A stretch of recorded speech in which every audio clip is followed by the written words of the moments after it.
नमस्कार। शब्दकोश के जनसरोकार में आपका स्वागत है।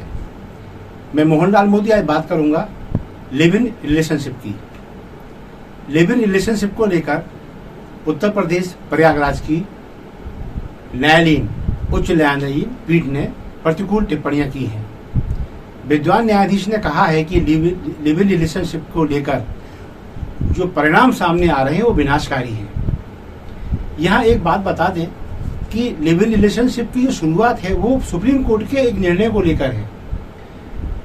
इस मामले में कहीं कुछ ऐसा नहीं है कि किसी सदन में विधानसभा की या लोकसभा की कहीं कोई विधेयक आया हो या इसे किसी अन्य माध्यम से कानून बना के लागू किया गया हो। दरअसल एक मामला उच्च न्यायालय या सर्वोच्च न्यायालय में आया और उस न्यायालय की जो कहना चाहिए एक निर्णायक स्थिति बनी वो नजीर के रूप में स्थापित हो गई और अब लिव इन रिलेशनशिप हमारे यहाँ एक कानून के तहत जायज है। तो फिर एक विद्वान न्यायाधीश कहते हैं कि इसके जो परिणाम है वो विनाशकारी है। तो क्या ये परिस्थिति ऐसी नहीं बनती कि इस बारे में एक बार फिर चाहे सर्वोच्च न्यायालय के मुख्य न्यायाधीश हो या फिर उनके समकक्ष पैनल हो, उच्च न्यायालय के न्यायाधीश हो या फिर जिला स्तरीय अन्य अदालतों के, क्या इन्हें विचार नहीं करना चाहिए कि जिस प्रकार संविधान में समय समय पर समय अनुकूल संशोधन होते रहते हैं जनहित में, उसी प्रकार लिव इन रिलेशनशिप को लेकर भी कुछ अनुकूल विचार मंथन होना चाहिए।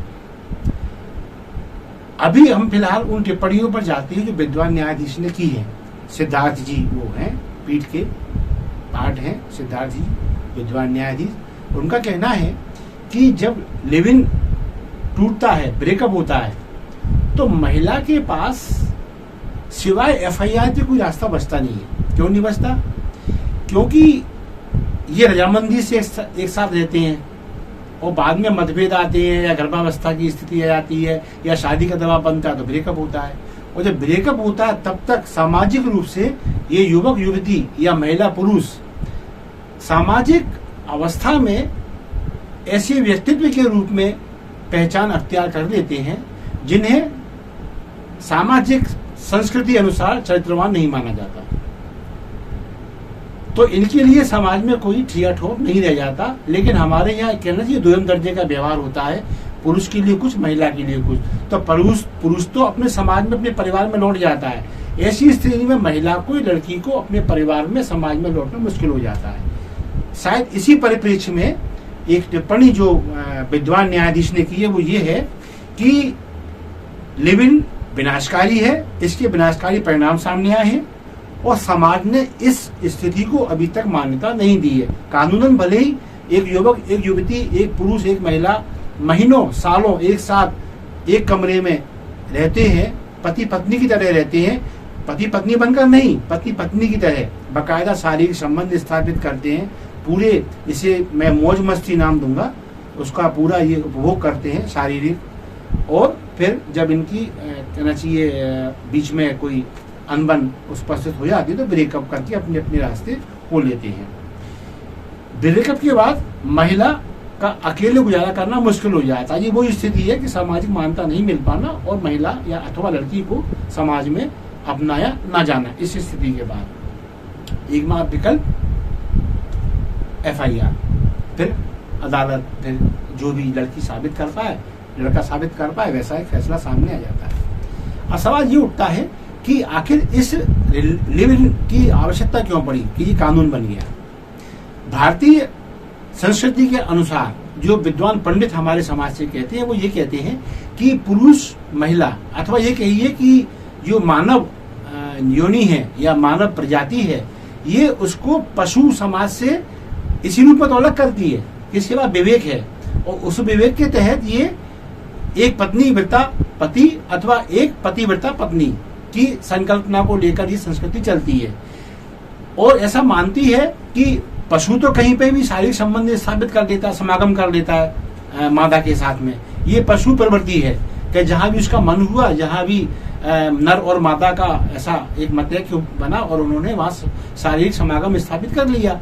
लेकिन पुरुष और स्त्री में ऐसा नहीं पाया जाता है। फिर वो चाहे पश्चिम सभ्यता हो या फिर वो मुस्लिम कम्युनिटी हो या हिंदू समुदाय हो, इजराइल के लोग हों, यहूदी हों या फिर बौद्ध, जैन, सिख धर्मावलंबी कोई भी हो, अधिकांश सभ्य मानव प्रजाति में पति पत्नी को ही एक ऐसी इकाई माना गया है जिनके बीच शारीरिक संबंधों को सामाजिक मान्यता बनी रहती है और उनके द्वारा जो प्रदत्त संतान है, उनके द्वारा जो संतान की उत्पत्ति होती है, उन्हें समाज में सम्मान मिला रहता है। तो यहाँ मैं अपने कहना चाहिए उन विचारों को ना संविधान पर थोप रहा हूँ और ना ही कानून को चैलेंज कर रहा हूँ। मैं यहाँ ये कह रहा हूँ कि सामाजिक जो परिवेश है वहाँ लिव इन का स्थान अभी सम्मानजनक नहीं बन पाया है और निकट भविष्य में ऐसा होता नजर नहीं आता। यही कारण है कि ब्रेकअप के बाद कई बार आत्महत्या की स्थिति बनती है। पुलिस प्रकरण तो होते ही है 90% और सामाजिक टिप्पणी के अनुसार यदि इस लिव इन रिलेशनशिप को के स्वरूप को डेफिनेशन दी जाए तो समाज आज भी इसे अवैध संबंधों को वैधानिक मान्यता वाला परिदृश्य ही मानता, इससे अधिक कुछ नहीं मानता। यही कारण है लिव इन रिलेशनशिप को हमारे यहाँ अच्छी नजर से तो नहीं देखा जाता और जो इसमें पड़ जाते हैं वो तब तक ही सम्मानजनक स्थिति में बने रहते जब तक ये दबा छुपा रहता है। लेकिन जिस दिन जो ओपन होता है उस दिन चाहे पुरुष हो, महिला हो, युवक हो अथवा युवती हो, इनकी स्थिति सम्मानजनक नहीं रह जाती। ये बात अलग है। पुरुष समाज में दोबारा से धीरे धीरे समाहित हो जाते हैं, उनका परिवार समाज उन्हें एक्सेप्ट कर लेता है, उनके शादी संबंध भी हो जाते हैं। लेकिन लड़की को या महिला को इस मामले में दोबारा से समाज में समाहित होने में परेशानी का सामना करना पड़ता है। ऐसी स्थिति में लिव इन रिलेशनशिप के मामले में यदि हमारे देश के विद्वान न्यायाधीश पुनर्विचार करते हैं तो इसमें भले ही इस कानून में कोई बदलाव हो अथवा ना हो, लेकिन चिंतन के माध्यम से ये अवश्य सोचा जाना चाहिए कि जो प्रतिकूल अवस्थाएं, जो विनाशकारी स्थितियां सामने आ रही हैं, उन्हें किस प्रकार रोका जा सकता है। मैं मोहनलाल मोदी आज की बात को यही दूंगा विराम। फिर किसी मुद्दे के साथ आपके सामने उपस्थित रहूंगा। तब तक की आज्ञा दीजिए। जय हिंद।